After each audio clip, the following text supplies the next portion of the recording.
نحمده ونصلي ونسلم على سيدنا ومولانا محمد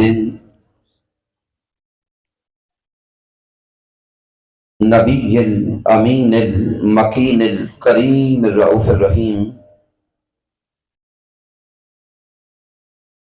أما بعد فأعوذ بالله من الشيطان الرجيم.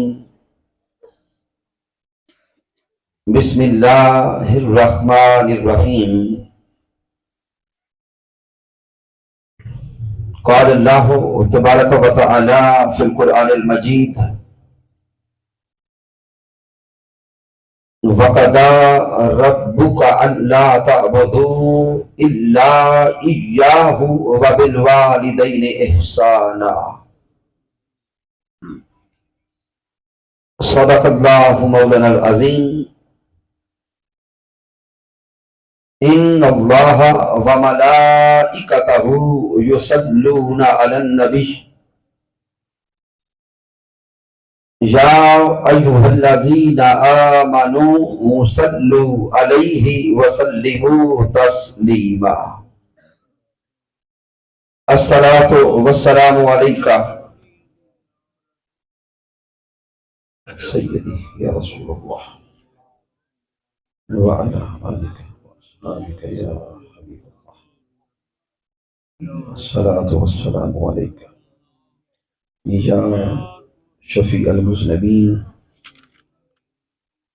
وعلى آلك وأصحابك يا خاتم النبيين. اللہ رب العزت کی توفیق سے اور تاجدار کائنات صلی اللہ علیہ وآلہ وسلم کے نعرین پاک کے تصدق سے آج ہم جناب محترم حاجی محمد خان صاحب مرحوم آپ کے سال ثواب کے لیے اس محفل پاک میں حاضر ہیں. مالک کائنات کی بارگاہ اقدس میں دعا کرتے ہیں کہ اللہ رب العزت اس محفل پاک کے تصدق سے ان کو جنت میں اعلیٰ مقام عطا فرمائے. میں بلا تمہید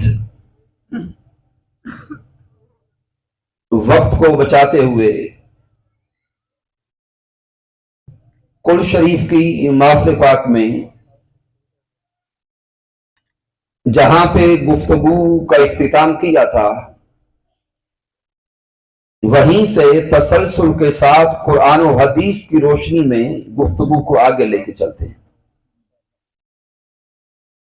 اور آج کا ہمارا موضوع ہے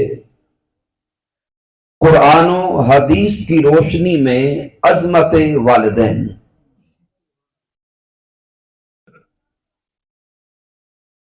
سامعین محترم،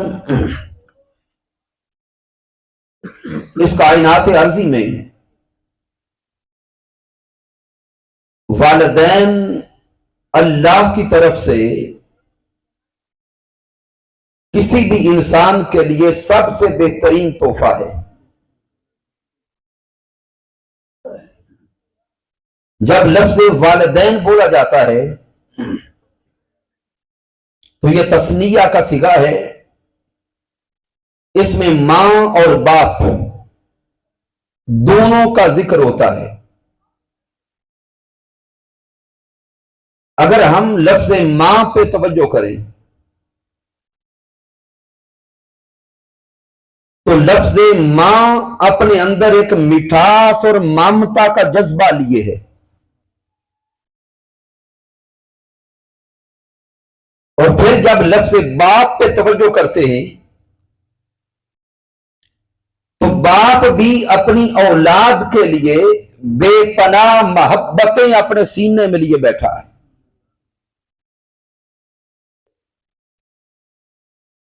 اب سارے باشعور اور پڑھے لکھے احباب تشریف فرما ہے.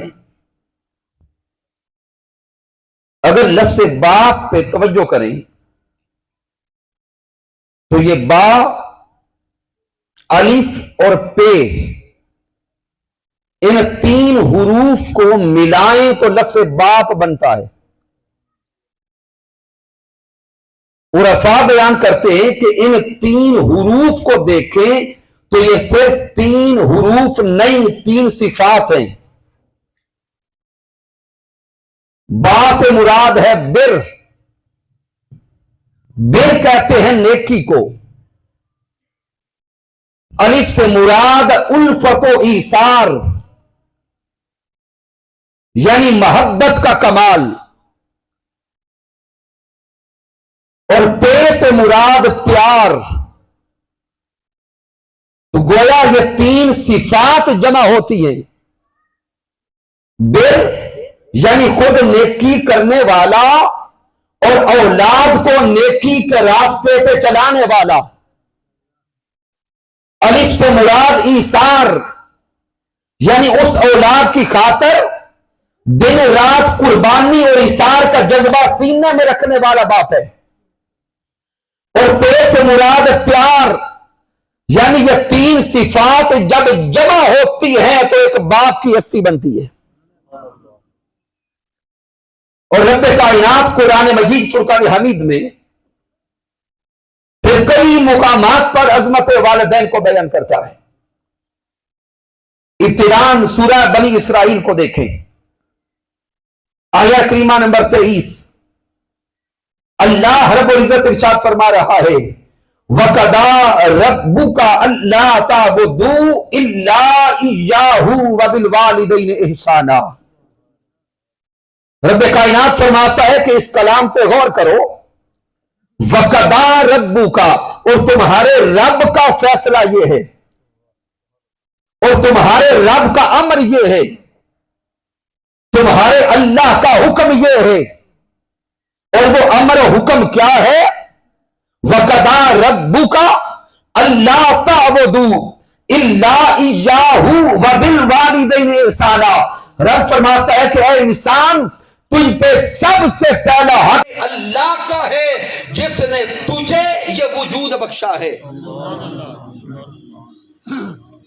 سب سے پہلا حق اس خالق کائنات کا ہے جس نے انسان کو یہ زندگی عطا فرمائی. سب سے پہلا حق اس رازق کائنات کا ہے جس نے انسان کو اس زمین پہ بھیج کے رزق عطا فرمایا. اپنا حق بندگی بیان کرنے کے بعد معاً رب کائنات جوڑ کے فرماتا ہے وَبِالْوَالِدَيْنِ إِحْسَانًا. اے انسان، اس زمین پہ جا اور اس زمین پہ رہنے والے باشندوں میں تجھ پہ پھر سب سے پہلا حق تیرے ماں باپ کا ہے. سامعین، قرآن مجید کے دیگر مقامات کا بھی مطالعہ کریں. سورۃ النساء کو پڑھیں. اللہ رب العزت ارشاد فرماتا ہے وَاعْبُدُوا اللَّهَ وَلَا تُشْرِكُوا بِهِ شَيْئًا وَبِالْوَالِدَيْنِ إِحْسَانًا.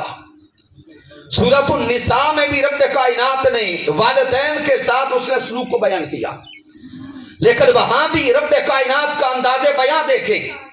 اللہ فرماتا ہے وَاعْبُدُوا اللَّهَ وَلَا تُشْرِكُوا بِهِ شَيْئًا.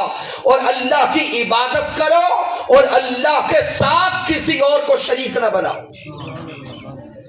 یہاں پر بھی اللہ رب العزت پہلے حق بندگی کو بیان کرتا ہے. جب اپنی بندگی اور عبادت کا ذکر کرتا ہے تو ساتھ پھر آگے فرماتا ہے وَبِالْوَالِدَيْنِ إِحْسَانًا. اور والدین کے ساتھ حسن سلوک کرو. پھر قرآن مجید کے دیگر مقامات کو پڑھتے جائیں. کہیں رب کائنات سورہ لقمان میں فرماتا ہے انشکر لی والی والدیک.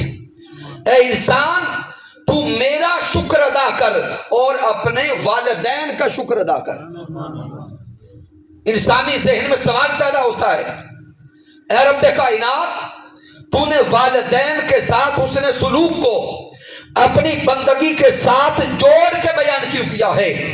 والدین کے ساتھ احسان کرنے کو اپنی عبادت کے ساتھ جوڑ کے بیان کیوں کیا ہے؟ تو رب کائنات فرماتا یہ ہے کہ انسان کو وجود بخشنے والی ذات مجھ خدا کی ہے. انسان کو خلق کرنے والی ذات مجھ خدا کی ہے، لیکن انسان جو اس دنیا میں پہنچا ہے، دنیا میں انسان کے پہنچنے کا ذریعہ اس کے والدین، وہ ذریعہ جس ذریعہ سے انسان اس دنیا میں آیا، اس کائنات ارضی میں آیا، اسی ذریعہ کا رب کائنات حکم دیتا ہے کہ آپ اس کا شکر بھی ادا کرو اور اس کا احسان بھی ادا کرو۔ پھر سامعین سورہ لقمان کی آیت کریمہ نمبر 14 پہ تھوڑی اگر غور و فکر کی جائے تو یہاں میرا رب فرماتا ہے وَوَصَّيْنَا الْإِنسَانَ بِوَالِدَيْهِ، اور اللہ تمہیں وصیت کر رہا ہے۔ اب قرآن مجید کے کلمات ہیں، بڑی توجہ چاہتے، لفظ وصیت، اب اللہ رب العزت بھی وصیت کرتا ہے، لیکن وَوَصَّيْنَا الْإِنسَانَ یہ الفاظ خود اپنے اندر ایک تاکید رکھتے ہیں۔ اللہ فرماتا ہے کہ ہم تمہیں وصیت کرتے ہیں، نصیحت کرتے ہیں، اور وہ کیا ہے؟ اپنے والدین کے بارے میں تجھے نصیحت کی جاتی ہے، اور پھر والدین میں سے بھی بالخصوص ذکر یہاں پہ والدہ کا کیا جا رہا ہے، اور اللہ فرماتا ہے حملتہ امہ وہنن علی وہن، اے انسان اپنی ماں کے ساتھ اس نے سلوک کر، وہ ماں وہنن علی وہن جس نے بڑی مشکل کے ساتھ تجھے اپنے پیٹ میں اٹھا کے رکھا ہے، وہنن علی وہن، وہ ماں خود تکالیف سہتی رہی، مصیبتیں برداشت کرتی رہی، دکھ سہتی رہی، لیکن پھر بھی مسکرا مسکرا کے تیرا انتظار کرتی رہی، اور جب تو نصیب ہو گیا، تیری ولادت ہو گئی، تو اس دنیا میں آ گیا، آگے میرا رب فرماتے وَفِصَالُهُ فِي عَامَيْن، اور پھر کم و بیش 2 سال تیری ماں نے تجھے اپنا دودھ پلا، انشکر لی والی والدیک، اے انسان انہی والدین اور بالخصوص ماں کا شکر ادا کر، الی المصیر، اے انسان توجہ کر، تجھے بھی لوٹ کر ہماری طرف آنا ہے۔ پھر سورہ بنی اسرائیل کی آیہ کریمہ پہ آپ کی غور توجہ چاہتا ہوں، وَقَضَىٰ رَبُّكَ أَلَّا تَعْبُدُوا إِلَّا إِيَّاهُ وَبِالْوَالِدَيْنِ إِحْسَانًا، اس سے آگے پڑھیں، اللہ فرماتا ہے إِمَّا يَبْلُغَنَّ عِندَكَ الْكِبَرَ أَحَدُهُمَا أَوْ كِلَاهُمَا، اللہ فرماتا ہے کہ اگر تیرے ہوتے ہوئے تیرے والدین بڑھاپے کو چلے جائیں، تیرے والدین پہ بڑھاپا آ جائے، احدہما او کلاہما، دونوں میں سے ایک بوڑھا ہو یا دونوں بوڑھے ہو جائے، فلا تقل لہما اف ولا تنہر، اگر تیرے والدین بڑھاپے کو پہنچ جائیں تو اے انسان اپنے والدین کے سامنے کبھی اف بھی نہ کہنا، فلا تقل لہما اف ولا تنہر، جب والدین کے سامنے کلام کرنا تو اف بھی نہ کرنا۔ سامعین غور کرنے کی بات ہے کہ اللہ رب العزت جو لفظ اف فرما رہا ہے قرآن کے اندر، مولا کیا فرمانا چاہتا ہے؟ اب غور کریں کہ انسان کی زبان سے لفظ اف کب نکلتا ہے؟ یہ اف جب انسان تنگی محسوس کرتا ہے تو تب کہتا ہے اف اب کیا ہو گیا، جب انسان ناگواری کا اظہار کرتا ہے تو زبان سے لفظ اف نکل جاتا ہے کہ اف اب کیا ہو گیا۔ یہاں تفسیر کا مطالعہ کریں تو آئمہ تفسیر بیان کرتے ہیں کہ انسان والدین کی خدمت کرتے ہوئے مشکل سے مشکل وقت بھی آ جائے تو کلمہ تحقیر اور ہلکا کلمہ کبھی بھی والدین کی زبان سے نہ نکالے۔ پھر اس آیہ کریمہ پہ اگر پھر غور کریں تو رب کائنات نے کلمہ اف کو جوڑا ہے بڑھاپے کی عمر کے ساتھ، اما یبلغن عندک الکبر، اگر تمہارے والدین بڑھاپے کو پہنچ جائیں. فلا تقل لهما اف ولا تنہر, تو ان کو اف بھی نہ کہنا. تو ذہن سوال کرتا ہے مولا یہ لفظ اف کو بڑھاپے کے ساتھ کیوں جوڑا؟ تو سامعین ہر کسی کو علم ہے جب انسان بڑھاپے کی عمر میں جاتا ہے تو بچپنا لوٹ آتا ہے. جب انسان بڑھاپے کی طرف چلا جاتا ہے تو پھر انسان پہ بچپنے کی کیفیت طاری ہو جاتی ہے. وہی ضد, وہی بار بار کسی شے کو طلب کرنا. سامعین محترم بڑھاپے میں والدین کو سنبھالنا بچے کو سنبھالنے سے مشکل ہو جاتا ہے. کیوں؟ ایک تو ہیں والدین, اور دوسرا جب انسان بڑھاپے کی عمر کو پہنچا درجنوں بیماریاں آ گئی. اب ہمارے ملک میں شوگر, بی پی اور اس طرح کی کئی بیماریاں جو ہی بندہ 50-60 سال کی عمر کو جاتا ہے لگ جاتی ہے. اب والد محترم بڑھاپے کو ہیں, علالت بھی ہے, بیماری بھی ہے, اور والد محترم اب اولاد کو کہتے کہ مجھے میٹھا دے, اور ڈاکٹر نے کہہ دیا ہے کہ میٹھا ان کے لیے زہر قاتل ہے. اب والد محترم کو میٹھے سے بھی بچانا ہے اور اف بھی نہیں کرنا. یہ امتحان ہے. والد صاحب کہتے ہیں کہ میری طلب ہے کہ میٹھا دیا جائے, کیونکہ ساری زندگی سے کبھی گڑ کھایا, کبھی حلوہ کھایا, کبھی کوئی میٹھی شے کھائی. اب میٹھے کی طلب ہے اور ڈاکٹر نے کہا کہ اگر میٹھا دیا تو موت سامنے ہے, اور ادھر رب کائنات نے فرما دیا فلا تقل لهما اف ولا تنہر, کہ والدین کو اف کہہ کے بھی نہیں پکارنا, جھڑکنا بھی نہیں, بد زبانی نہیں کرنی, بد کلامی نہیں کرنی. اب اولاد کا یہ امتحان آ گیا ہے کہ ایک طرف والد محترم کو, والدین کو اس شے سے بچانا بھی ہے جس سے صحت بگڑتی ہے, اور دوسرا ان کا ادب اور احترام بھی قائم رکھنا. اس امتحان سے کیسے گزرنا ہے یہ ہے حکمت عملی. والد محترم نے مانگا, انہیں کہہ دے ابا جی آپ کو تھوڑی دیر بعد دیتے, میں نے کہہ دیا ہے بیٹی لا رہی ہے, آپ کو ڈاکٹر کے پاس لے کے جانا ہے, پہلے دوائی لینے پھر دیتے ہیں. یعنی عزت بھی قائم رہے اور وہ اس شے سے بھی بچ جائیں جو صحت کی خرابی کا باعث بنتی ہے. پھر آگے رب کائنات فرماتے ہیں وَخْفِضْ لَهُمَا جناح الذل من الرحمہ, اور ہمیشہ اپنے والدین کے لیے اپنے دونوں بازو محبت کے پروں کی طرح پھیلائے رکھو. وَخْفِضْ لَهُمَا جناح الذل من الرحمہ, اپنے دونوں بازوؤں کو رحمت کے پر بناؤ, اپنے دونوں بازوؤں کو شفقت کے پر بناؤ, اپنے دونوں بازوؤں کو ہمدردی اور پیار کے پر بناؤ, اور اپنے ماں باپ کو بالخصوص اس بڑھاپے کی عمر میں اپنے بازوؤں میں لے کے رکھو, ان کو دباتے رہو, خدمت کرتے رہو, ان کا دل بہلاتے رہو. وَخْفِضْ لَهُمَا جناح الذل من الرحمہ, ایک طرف رحمت کے ساتھ, پیار کے ساتھ اپنے بازوؤں میں والدین کو لیے رکھو. وَقُلْ رَبِّ ارْحَمْهُمَا كَمَا رَبَّيَانِي صَغِيرًا, اور رب کی بارگاہ میں دن رات ہاتھ اٹھا کے کہتے رہو مولا میرے والدین پہ یوں ہی رحم کرتا رہے جس طرح میرے بچپن میں میرے والدین مجھ پہ رحم کرتے رہے.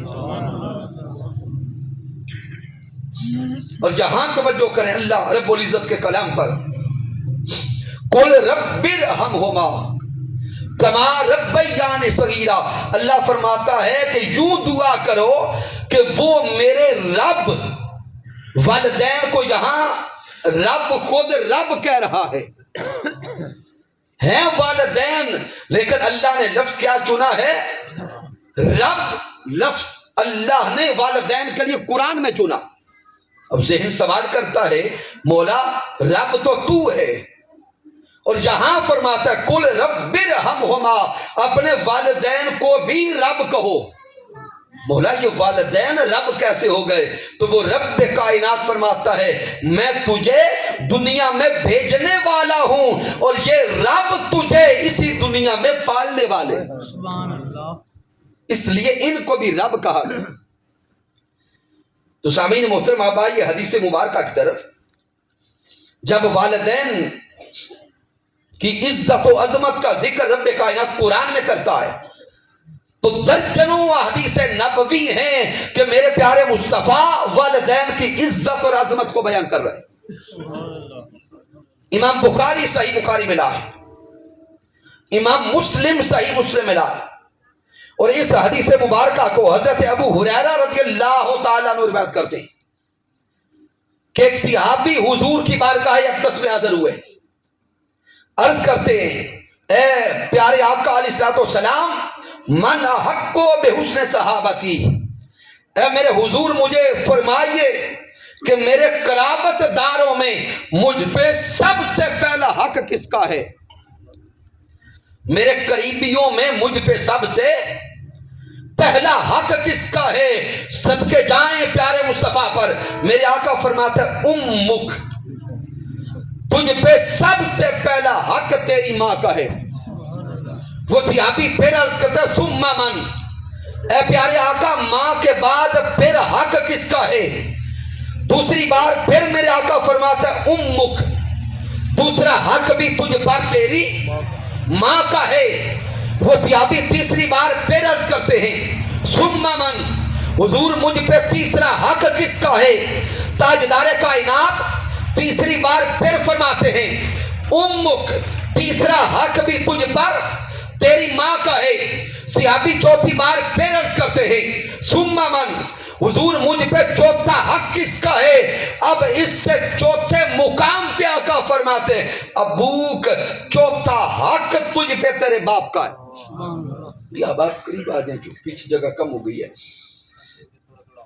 تو سامعین محترم، تاجدار کائنات علیہ الصلوۃ والسلام نے 3 مرتبہ مسلسل ماں کے حق کا ذکر کیا۔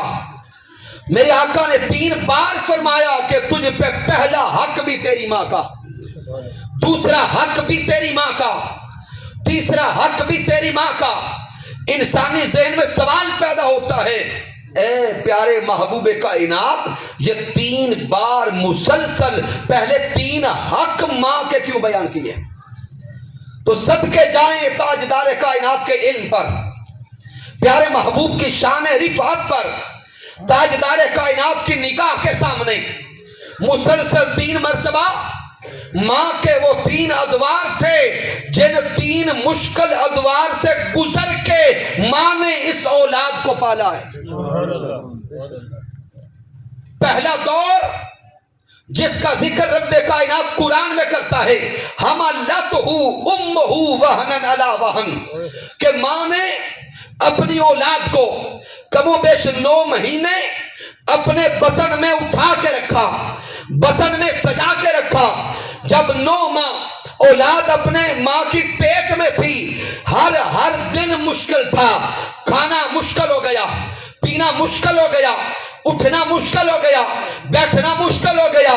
تاجدار کائنات کی نگاہ میں یہ دور تھا، میرے پیارے مصطفیٰ اولاد کو حکم دیتے ہیں اے اولاد تجھ پہ پہلا حق تیرے ماں کے اس دور کا ہے جس دور میں تیری ماں نے پیٹ میں اٹھائے رکھا۔ سبحان اللہ، سبحان اللہ۔ دوسرا حق پھر ماں کا اس زمانے اور اس لمحے کا ہے جب مشکلات کو سہ کر اس ماں نے اولاد کو جنم دیا۔ کتنی مائیں اولاد کو دیکھ بھی نہیں سکتی، اولاد تو دنیا میں آتی ہے لیکن ماں گزر جاتی ہے۔ میرے حضور نے فرمایا دوسرا حق اس لمحے کا ہے، اور تیسرا حق وَفِصَالُهُ عَامَيْنِ، اس زمانے اور اس دور کا ہے جب 2 سال تیری ماں تجھے اپنی ہڈیاں گول گول کر دودھ پلاتی ہے۔ اور ایک اور حدیث مبارکہ ہے، ایک صحابی حضور علیہ الصلوۃ والسلام کی بارگاہ اقدس میں حاضر ہوئے، عرض کرتے سونے آقا میں نے اپنی ماں کو اس سے کہیں زیادہ اپنے کندھوں پہ اٹھایا ہے جتنا میری ماں نے میرے بچپن میں مجھے گود میں اٹھایا تھا. حضور میں نے اپنی ماں کو کندھوں پہ اٹھا کے عمرہ اور حج بھی کروائے, سفر بھی کیا. تو پیارے آقا کیا میری ماں کا جو حق مجھ پہ تھا وہ ادا ہو گیا؟ تاجدار کائنات نے فرمایا لا, تیری ماں کا حق کبھی ادا نہیں ہوا.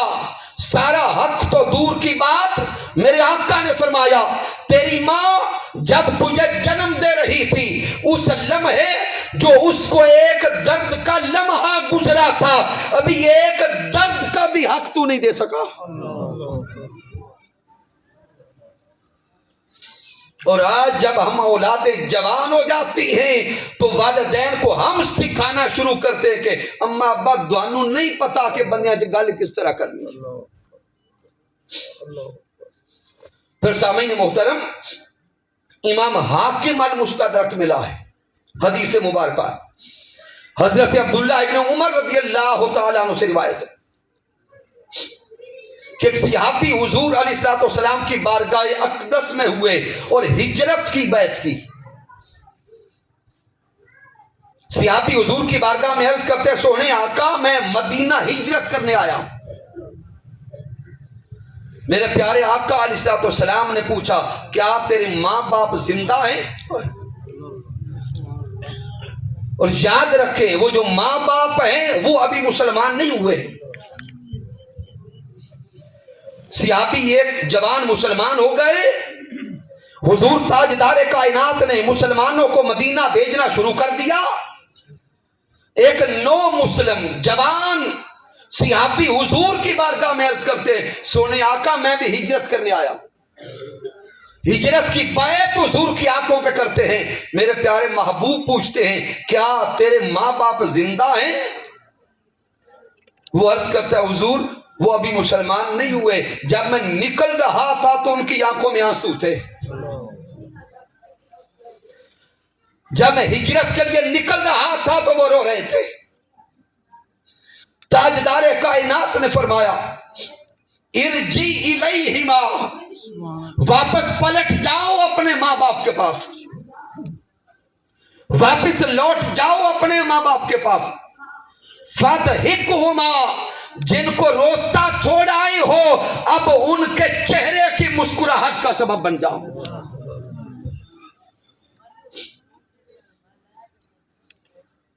ائمہ تفاسیر اور متقدمین نے جہاں تک بیان کیا ہے اگر والدین کافر بھی ہوں تب بھی ان کی خدمت اولاد کے لیے لازم ہے.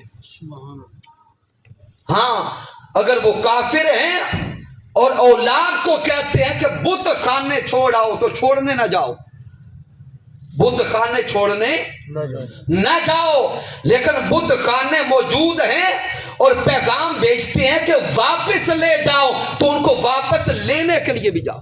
سبحان اللہ, سبحان اللہ. اتنا مقام میرے اللہ نے والدین کا رکھا. اور یاد رکھیں آج بعض جوان کہتے ہیں کہ جی ہمارے والدین معاذ اللہ اچھے اخلاق والے نہیں, ہمارے والدین اچھے عمل والے نہیں, لہذا ہم ان کا ادب اور احترام کیوں کریں. یاد رکھ لیں یہ والدین کا ادب اور احترام ان کے اعمال کی وجہ سے نہیں ہے. یہ والدین کا احترام ان کے اخلاق کی وجہ سے نہیں ہے. یہ والدین کا ادب اور احترام ان کا ماں اور باپ ہونے کی وجہ سے. ان کا اپنا اعمال کیا ہے وہ رب جانے, اس کا رسول جانے. حکمت کے ساتھ اصلاح کی کوشش ضرور کریں, لیکن یہ کبھی نہ کہیں کہ ابا جی آج دواری نماز رہ گئی میں دواری سلام بھی نہیں دینا. یہ بھی ایک انتہا ہے. اب اس سے آگے چلیں. آقا علیہ السلام کی حدیث سے پاک ہے, حضرت انس بن مالک رضی اللہ تعالیٰ عنہ راوی ہے. سامعین خاص نقطہ آپ کے ذہنوں تک پہنچانا چاہتا ہوں. آج ہم ڈاکٹر کے پاس جاتے ہیں کہ ہماری صحت اچھی ہو جائے, اور بار بار ٹیسٹ کرواتے ہیں کہ ہمیں اپنی بیماریوں کا پتہ چلے اور ہم بیماریوں سے نجات پا جائیں. کروانا چاہیے. ہم ہزاروں روپے ڈاکٹر کی فیسز کے دیتے, علاج کروانا چاہیے, درست ہے, لیکن میرے آقا علیہ الصلوۃ والسلام نے ایک عظیم علاج عطا کیا. میرے آقا نے فرمایا کہ وہ لوگ جو والدین کے خدمت گزار ہیں, والدین کے مؤدب ہیں, والدین کی تعظیم اور تکریم کرتے ہیں, رب کائنات ان کو اسی خدمت کی وجہ سے کئی کئی بیماریوں سے نجات عطا کر دیتا. سبحان اللہ. من احب ان یمد لہ فی عمرہ ویزاد لہ فی رزقہ. میرے پیارے آقا نے فرمایا وہ شخص جو چاہتا ہے کہ اس کی عمر میں برکت آ جائے, اس کی صحت میں برکت آ جائے, اس کے مال و رزق میں برکت آ جائے, وہ والدین کی خدمت کرے. والدین کی خدمت کے صلہ سے رب کائنات بیماریوں سے بھی نجات عطا کرتا ہے. رب کائنات عمر میں بھی برکت دیتا ہے, مالک کائنات رزق میں بھی اضافہ کر دیتا ہے. سبحان اللہ. سبحان اللہ. سبحان اللہ. تو اب فرمائیے, ماں باپ تو گھر کے اندر وہ خزانہ ہیں جو صحت کا بھی ذریعہ بن گئے, عمر میں برکت کا بھی ذریعہ بن گئے, رزق اور مال میں بھی برکت کا ذریعہ بن گئے. جب اس خزانے کو چھوڑ کر ہم باہر بڑے بڑے ڈاکٹرز کے پاس بھی جاتے ہیں, فیس بھی دیتے ہیں, پیسہ بھی دیتے ہیں, اور مہینے کے بعد پھر کہتے ہیں کہ دوائی اثر کوئی نہیں کیتا. وہ دوائی اثر کہاں سے کرے گی جب گھر میں والدین کا ادب ہی جاتا رہا. یہاں تک ایک معروف روایت اور حدیث ہے, چوتھی پانچویں کی شاید اسلامیات اور اردو کی کتابوں میں بھی یہ واقعہ موجود تھا. یہ اصلاً صحیح بخاری کی حدیث پاک ہے کہ 3 جوان دوست سفر پہ نکلے, راستے میں تھے تو طوفان آ گیا.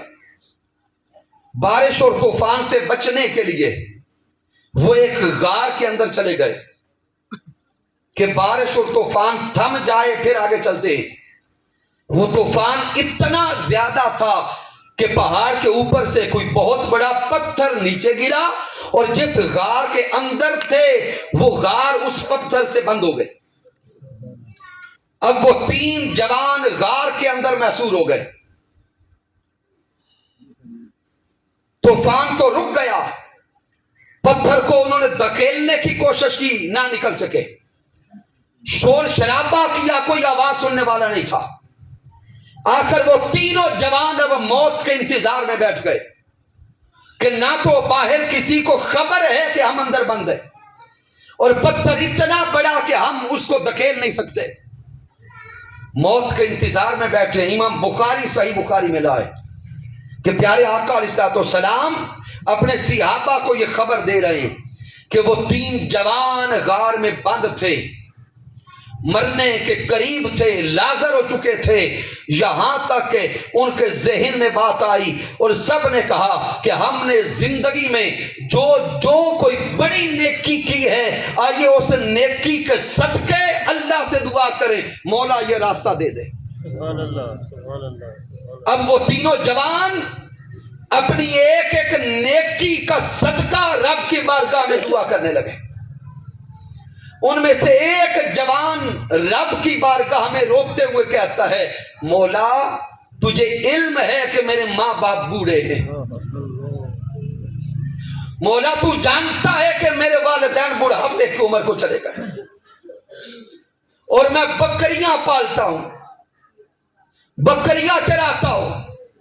ہر روز جب بکریاں چرا کے شام کو واپس آتا ہوں, بکریوں کا دودھ دو کر سب سے پہلے وہ دودھ میں اپنی ماں اور باپ کو دیتا ہوں. جب ماں باپ پی لیتے ہیں تو بعد میں اپنے بچوں کو دیتا ہوں. اے رب کائنات, ایک شام مجھے واپس آتے ہوئے کچھ دیر ہو گئی. جب واپس گھر پہنچا تو میرے ماں باپ سو چکے تھے. میں نے دودھ لیا, والدین کے کمرے میں گیا, وہ سو رہے تھے، میں نے ان کو جگایا نہیں کہ کہیں آرام میں خلل نہ آئے۔ سبحان اللہ دودھ لے کے ان کے سرہانے کھڑا ہو گیا۔ دوسرے کمرے میں میرے بچے بھوکے پیاسے روتے رہے، بلکتے رہے، لیکن چونکہ میرا معمول تھا پہلے ماں باپ کو دیتا، بعد میں بچوں کو دیتا۔ ساری رات میرے والدین سوتے رہے، میں دودھ کا پیالہ لے کر ان کے سرہانے کھڑا رہا۔ دوسرے کمرے میں بچے روتے روتے سو گئے، ان کو دودھ نہیں دیا۔ وہ جو ساری رات دودھ کا پیالہ لے کر ماں باپ کے سرہانے کھڑا رہا کہ کب اٹھتے ہیں میں ان کو دودھ پلاتا ہوں، کب ان کی آنکھ کھلتی ہے میں انہیں دودھ دیتا ہوں۔ میرے والدین صبح تک سوتے رہے، میں دودھ کا پیالہ لے کر ساری رات ان کے سرانے کھڑا رہا۔ اے رب کائنات، میرا یہ عمل اگر تجھے پسند آیا ہے تو اسی عمل کا صدقہ پتھر کو ہٹا اور راستہ دے دے۔ سبحان اللہ سبحان اللہ میرے آقا فرماتے ہیں اس شخص کا اس عمل کا صدقہ پیش کرنا تھا، توسل پیش کرنا تھا، پتھر سرک گیا، غار کے دانے سے ہٹ گیا، اتنا ہٹ گیا کہ انہیں سورج نظر آنے لگا۔ پھر دوسرے دونوں جوانوں نے اپنی ایک ایک نیکی پیش کی، اللہ رب العزت نے راستہ عطا کر دیا۔ تو سامعین محترم غور تو کریں کہ وہ انسان جو صرف والدین کی خاطر ساری رات دودھ کا پیالہ لے کے کھڑا رہا، اللہ کو یہ عمل اتنا پسند آیا کہ اس کی جان بھی بخش دی اور اس کے زندگی کا راستہ بھی دے دیا۔ سبحان اللہ سبحان اللہ سبحان اللہ۔ آج ہم کیوں والدین کا عزت اور احترام بھول چکے؟ پھر پیارے آقا علیہ السلام نے ارشاد فرمایا کہ والدین کی دعا کا اثر اور مقام کیا ہے۔ حضرت ابو ہریرہ رضی اللہ تعالیٰ عنہ روایت کرتے، امام ترمذی اس حدیث مبارکہ کو جامع ترمذی ملا، میرے آقا نے فرمایا ثلاث دعوات مستجابات لہن، میرے آقا نے فرمایا 3 شخصیات ایسی ہیں یا 3 لوگ ایسے ہیں جن کی دعا رب کائنات کبھی رد نہیں کرتا۔ 3 لوگ اور 3 شخصیات ایسی ہیں جن کی دعائیں رب کائنات رد نہیں فرماتا۔ نمبر 1 دعوات المظلوم، مظلوم کی دعا اللہ رد نہیں کرتا۔ مظلوم جب رو کے آہ دیتا ہے، رب کائنات مظلوم کی صدا کو کبھی رد نہیں کرتا۔ ودعوات المسافر، پھر رب کائنات مسافر کی دعا رد نہیں کرتا۔ اور تیسرا ودعوات الوالد، رب کائنات باپ کی دعا جو وہ اپنے حق اولاد کے حق میں کرتا ہے، رب کائنات وہ کبھی رد نہیں کرتا۔ سبحان اللہ۔ ودعوات الوالد، مالک کائنات والد کی دعا کبھی رد نہیں کرتا۔ سبحان اللہ۔ اس لیے جو والدین بیٹھے ہیں، میں آپ سے بھی ہاتھ جوڑ کے عرض کرتا ہوں، ہمیشہ اولاد کو دعا دیا کریں، کبھی بد دعا نہ دے، کبھی بد دعا نہ دے، کیونکہ ماں باپ کی زبان سے غیر ارادی طور پر بھی اگر بد دعا نکل جائے تو اولاد کا وہ بھی تباہی بربادی کر دیتی ہے۔ اس لیے والدین ہمیشہ اولاد کو دعا دیتے رہے۔ پھر پیارے آقا علیہ السلام نے فرمایا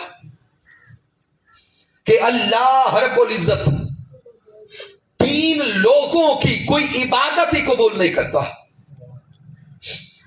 3 لوگ وہ ہیں اللہ جن کی عبادت قبول نہیں فرماتا، اور وہ کون ہیں؟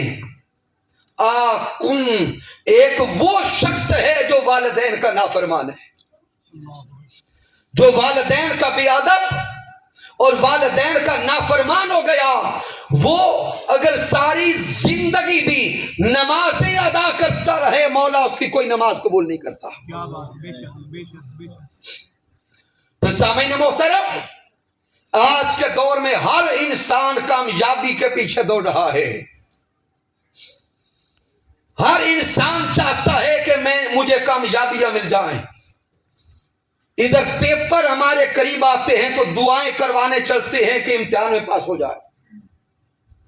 کسی جاب اور نوکری کا آغاز کرتے ہیں یا کاروبار کا آغاز کرتے ہیں تو دعائیں کروانے چلتے ہیں کہ کامیاب ہو جائے. اور ہم آج دعائیں کرواتے ہیں پیران کرام کے پاس جا کر, علماء کے پاس جا کر, مشائخ کے پاس جا کر. سب سے دعا کروانا جائز ہے اور حدیث و سنت سے ثابت ہے. لیکن یاد رکھیں, وہ لوگ جو گھر سے باہر پیران کرام اور علماء سے دعائیں کروانے جاتے ہیں, اگر گھر میں ان کے والدین ناراض بیٹھے ہیں تو بڑے سے بڑے شیخ کی دعا بھی رب کائنات ان کے حق میں قبول نہیں کرتا. وہ چاہے حضور شیخ الاسلام کی بارگاہ میں چلے جائیں اور جا کے دعائیں کرواتے رہیں, رب کائنات ایسے شخص کے لیے کسی کی دعا قبول نہیں کرتا جو والدین کو ناراض کر کے بیٹھا ہے. اللہ کی عزت کی قسم, انسان کے سب سے بڑے پیر اس کے ماں اور باپ ہیں. سب سے اعلیٰ پیر اس کے ماں اور باپ ہیں. اس لیے اگر فلاح چاہتے ہیں, کامیابی چاہتے ہیں, کامرانی چاہتے ہیں تو سب سے پہلے دعا اپنی ماں اور باپ سے کروائیں. بعد میں جس سے کرواتے رہیں گے اجر ملتا چلا جائے. پیارے آقا علیہ الصلوۃ والسلام نے ارشاد فرمایا کہ باپ اولاد کے لیے جنت کا دروازہ ہے. پھر آقا نے فرمایا ماں اور باپ یہ دونوں اولاد کے لیے جنت کا دروازہ ہے. ہر کوئی چاہتا ہے کہ مجھے جنت نصیب ہو جائے, ہر کسی کی طلب ہے کہ میں جنتی بن جاؤں. وہ یوم قیامت تو جنت بعد میں نظر آئے گی, لیکن اسی جنت کا دروازہ ہمارے گھر کے اندر ہے. اگر یہ ماں اور باپ ناراض ہو گئے تو نہ وہ جنت ملے گی نہ کوئی نماز قبول ہوگی. اور اختتام کی طرف آتے ہوئے سامعین محترم, ایک لطیف واقعہ دے رہا ہوں جس کو حضرت امام جلال الدین السیوطی نے نقل کیا. آپ نے فرمایا کہ حضرت جنید بغدادی رحمت اللہ تعالی علیہ کا دور ہے. یہ وہ زمانہ ہے جب یہ صلیبی جنگیں چل رہی تھی. ایک جوان جہاد پہ گیا, وہاں پہ وہ قید ہو گیا. عیسائیوں نے, تاتاریوں نے اسے قید کر لیا. اب جب قید کر لیا تو اس جوان کی ماں ہر روز حضرت جنید بغدادی کی بارگاہ میں آ کے کہتی ہے, اے اللہ کے ولی دعا کرے میرا بیٹا آزاد ہو جائے. حضرت جنید بغدادی حوصلہ دیتے, صبر دیتے, ماں اٹھ کے چلی جاتی. یہاں تک کہ 2-3 ماہ گزر گئے, بیٹا آزاد نہیں ہوا. ایک دن وہ ماں اپنے بیٹے کے ہجر میں تڑپ اٹھی, اتنا روئی کہ اللہ کا عرش بھی کانپ اٹھا.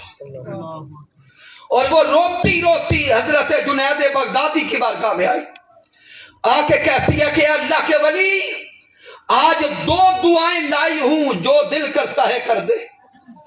اور یہ کہتی ہوئی رو پڑی, سسکیاں لینے لگی, کہتی ہے یا تو دعا کریں کہ میرا بیٹا مل جائے, اگر بیٹا نہیں مل سکتا تو دعا کریں کہ مجھے موت آ جائے, میں اب بیٹے کے بغیر نہیں رہ سکتی. میری ہمت ہی جواب دے گئی. وہ ہجر و فراق میں رو پڑی. امام جلال الدین السیوطی لکھتے ہیں کہ وہ اس کا جوان بیٹا وہاں قید میں تھا, زنجیریں ڈلی تھیں, اچانک اس کی زنجیریں ٹوٹ گئی. اوپر جو کھڑے ہرکارے تھے, سپاہی تھے, انہوں نے اسے مارا, پھر زنجیریں ڈالی. دوسری بار ڈالی تو پھر ٹوٹ گئی. وہ حیران تھے کہ اس جوان کی زنجیریں کیوں ٹوٹ گئی. وہ اس جوان کو لے کے گورنر کے پاس گئے اور جا کے سارا ماجرا بتایا. گورنر کہتا ہے کہ میری عقل قبول نہیں کرتی, میرے سامنے زنجیریں ڈالو. تیسری بار پھر ڈالی گئی, زنجیریں پھر ٹوٹ گئی. اب وہ گورنر اپنے علاقے کے پادریوں کو بلا کے کہتا ہے حساب لگاؤ اس جوان کے پیچھے قوت کیا ہے, طاقت کیا ہے.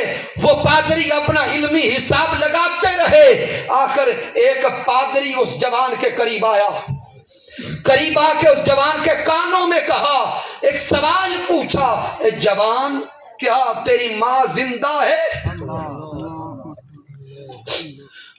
کیا تیری ماں زندہ ہے؟ اس جوان نے کہا ہاں ماں زندہ ہے. وہ پادری گورنر کو چیخ کے کہتا ہے کہ اس جوان کی ماں اس جوان کی تڑپ میں, اس کے ہجر میں, اس کے فراق میں رو رو کر دعائیں کر رہی ہے. اگر یہ بیٹا اپنی ماں کے پاس نہ پہنچا تو اس کی ماں کی بد دعائیں اس تخت کو بھی لے ڈوبیں گی. انہوں نے جوان کو آزاد کر دیا. جوان 2-3 دنوں کے بعد ماں کے پاس پہنچا.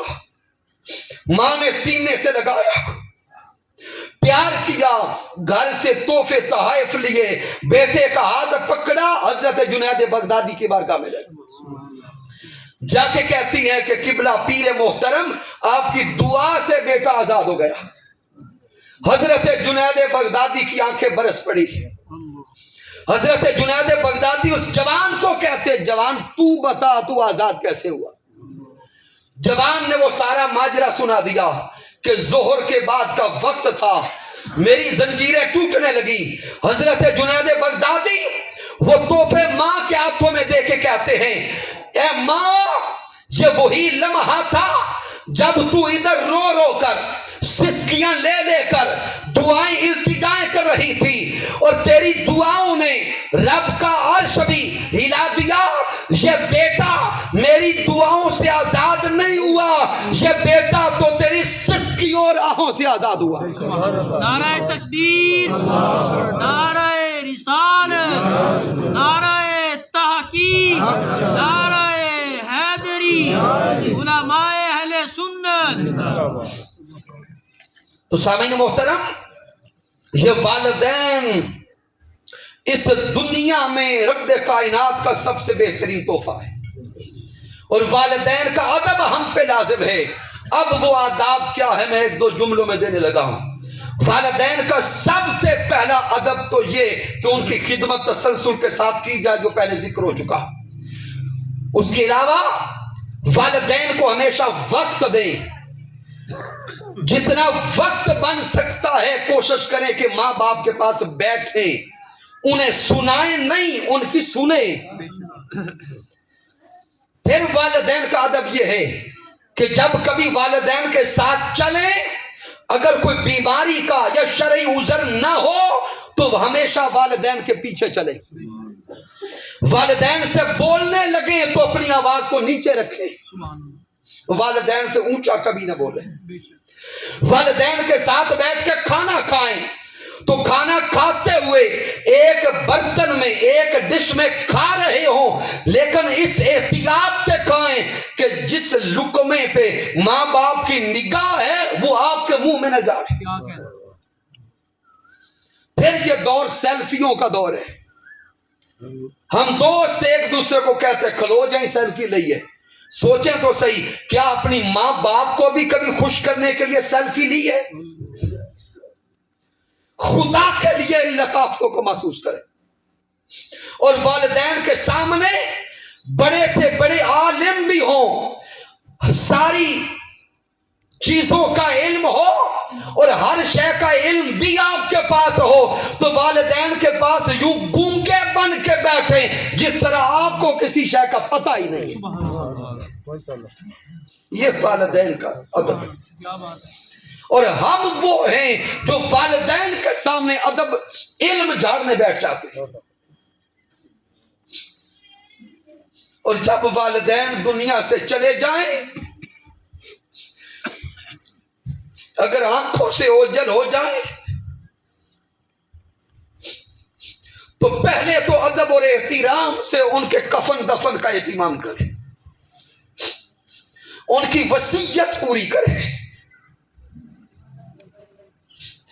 پھر والدین کے دوستوں کا اسی طرح حیا کریں جس طرح والدین کا حیا کرتے تھے، والدین کے رشتہ داروں کا حیا کریں، پھر والدین کی قبر پہ جائیں اور ادب اور احترام کے ساتھ ان کی قبر کا بوسہ لیں، اور ہمیشہ والدین کے لیے صدقہ جاریہ بن کے رہے۔ اگر والدین کا ادب ہمیں نصیب ہو گیا تو پھر ہمارا چھوٹا عمل بھی رب کائنات بڑے اجر والا بنا دے۔ سبحان اللہ، سبحان اللہ، ایک نماز پھر 7 لاکھ نمازوں کا اجر دینے والی بن جائے گی، ایک روزہ پھر 70 ہزار روزوں کا اجر دے جائے گا، اور اگر والدین کا ادب نہ کر سکے تو 70 ہزار روزے بھی ایک روزے کا اجر نہیں دیں گے۔ اللہ رب العزت کے فضل و کرم سے آج ہم نے قرآن و حدیث کی روشنی میں عظمت والدین کو موضوع کو سمجھنے کی کوشش کی۔ اب چونکہ اکثر اوقات میں یہاں نہیں ہوتا، کثیر لوگ کل 10واں کے لیے رابطہ کرتے ہیں، لیکن میری کوشش ہوتی ہے کہ میری گفتگو ایک تسلسل کے ساتھ ایک سیریل کے طور پہ آگے چلتی رہے۔ آئندہ اگر کبھی اللہ اور اس کے محبوب نے چاہا تو اس موضوع کو سمجھنے کی کوشش کریں کہ والدین کا کردار کیا ہے اولاد کو سنوارنے میں، پھر یہ راز سمجھے کہ والدین اپنی اولاد کو کس انداز سے سنوار سکتے ہیں۔ اس میں پھر صحبت صالح ہے، علم ہے، کفالت ہے، تربیت ہے، کردار ہے، یہ ساری چیزیں پھر اللہ اور اس کے محبوب نے چاہا تو پھر کسی موقع پہ بیان کریں۔ کی محمد سے وفا تو نے تو ہم تیرے ہیں، یہ جہاں چیز ہے کیا لوح و قلم تیرے ہیں، وما علینا الا البلاغ۔